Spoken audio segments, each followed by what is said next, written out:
A question I get quite often, well, in a couple different ways in YouTube and recently in some classes. I was in California for 5 days. I had a really good time there. But a lot of questions regarding trigger, not even prep and press, but kind of how to use the trigger or most effective ways to use the trigger. It'll be a little bit different than what you think, so bear with me. So, I'm going to use, this gun's actually a really good one to demo with or to explain. So a Beretta, because it's a double single, but it's really easy for you to see the movement and the trigger and kind of what's going to go on. So I'm just going to talk about the single action part specifically, because that's kind of, this will apply to a bunch of different guns. If you have a striker fired gun or something, like here's a Smith & Wesson M&P, it's a little bit tougher to see maybe, but it's not too bad, I guess. But it's this going to be the same idea is what I'm talking about with this gun. So, again, striker fired, DASA, a 2011 gun does it. It's just a little bit less, probably movement before the gun breaks. But questions revolving, I suppose prep and press, but kind of getting up to the wall before you press the shot. And that thinking, the thought process is that it does save some amount of time. For example, if I'm off the target, but I look towards the target, I could put just some pressure on the trigger to get rid of kind of that slack. That way when the guns get, or the sights get to where I'm looking, then I've got that little bit taken out and I'm closer to breaking the actual shot.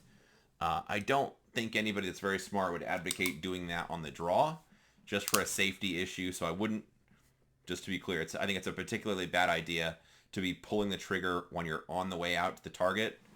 Go this way.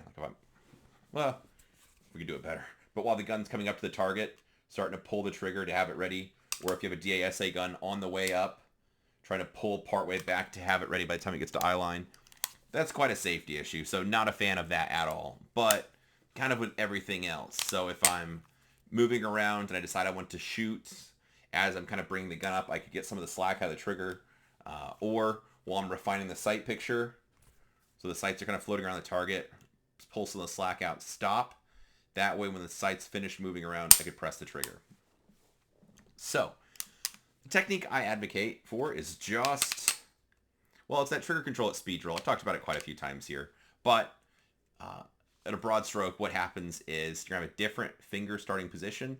So finger might be contacting the trigger, might be just forward of the trigger guard, or just out of contact, all the way forward in the trigger guard, or you might have it alongside the trigger guard, depending on what's going on. And then you're going to make a decision when you want to fire and press the trigger all at once.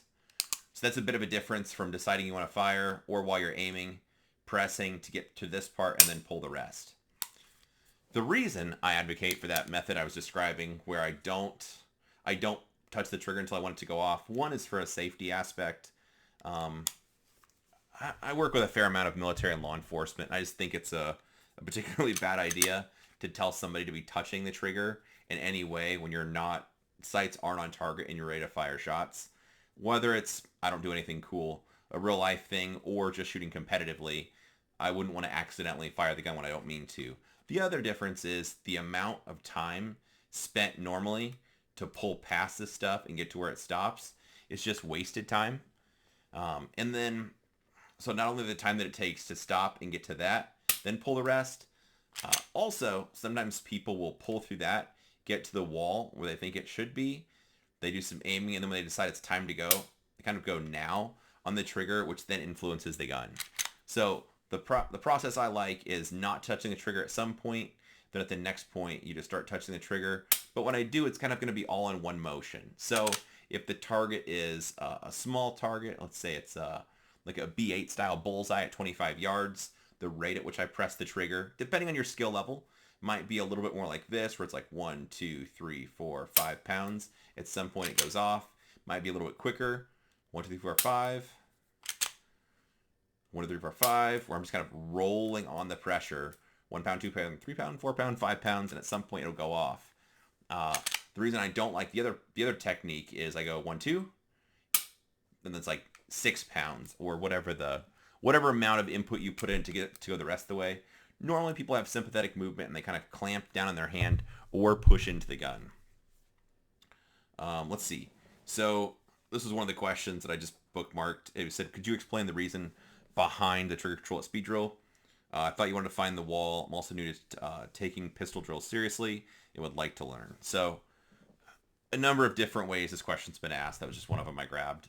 But again, kind of the thought process being conventional wisdom back in the day was like, when you touch the trigger, you should touch the trigger gently and gradually, slowly applying pressure and to get the gun to go off. And for a practical style shooting or when speed and accuracy are needed, but the accuracy needed isn't so much bullseye, whereas let's say you need to shoot a 1-inch group at 25 yards. Instead, probably have a scoring area, or if speed is important, the way that you press the trigger is going to change.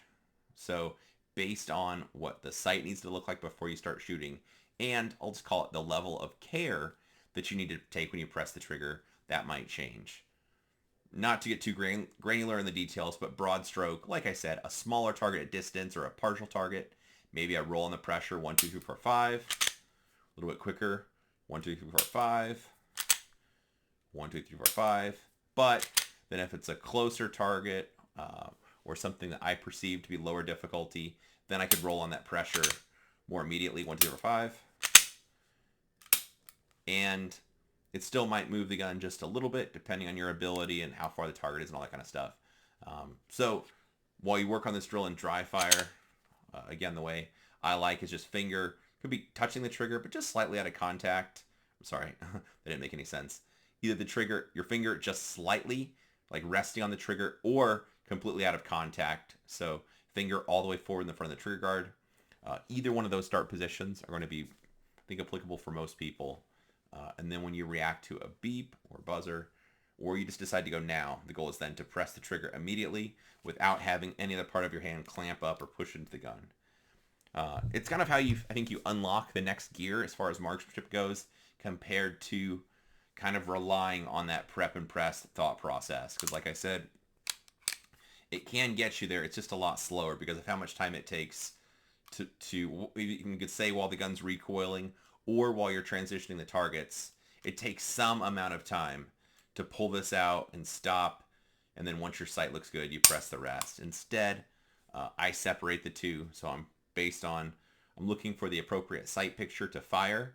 Once I see the sight picture I need, then I'm going to react to the trigger and I'm going to press it differently depending on, like I said, level of care, how quickly I roll onto the pressure based on the target distance and difficulty. So hopefully that makes sense. Answers, like I said, a handful of the questions I get.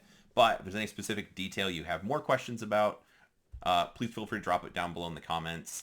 The other one that I didn't really talk about, but I think it's kind of common sense, or at least for most of my listeners, is after the gun recoils, you don't want to pin it to the rear. So afterwards, so if I shoot a shot, I want to get right back off the trigger also.